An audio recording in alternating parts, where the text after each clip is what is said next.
दिवसभराच्या विश्रांतीनंतर सायंकाळच्या वेळेला पावसाने हजेरी लावलेली आहे आणि काल नागपुरात मुसळधार पाऊस झालेला होता। त्यानंतर पावसाने काल दुपारनंतर उसंत घेतली। मध्यरात्री थोडाफार पाऊस आला, मात्र आता चांगल्या जोरदार पावसाने विजांच्या गडगडाटासह पावसाने हजेरी लावलेली आहे आणि आपण या ठिकाणी बघू शकतो की किती जोरात पाऊस सुरू झालेला आहे। आणि एकंदर परिस्थिती जर बघितली तर कालच्या पावसाने नागपुरात हाहाकार माजवला होता आणि आजही हवामान विभागाने अलर्ट दिलेला आहे आणि त्यानुसार जर बघितलं तर आता पावसाला सुरुवात झालेली आहे। हा पाऊस केव्हापर्यंत राहणार आणि किती मोठ्या प्रमाणात बरसणार याकडे आता संपूर्ण नागपूरकरांचं लक्ष लागलेलं आहे।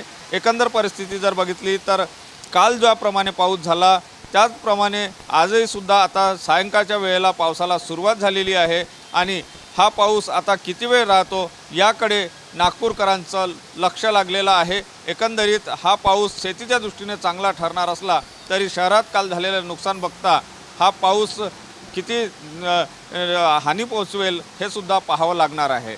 कॅमेरामन सचिन सयामसह सुनील ढगे, TV9 मराठी, नागपूर।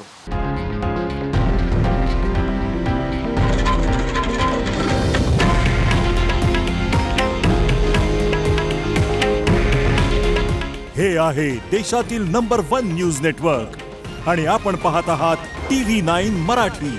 काळजी तुमची, हित महाराष्ट्राचं।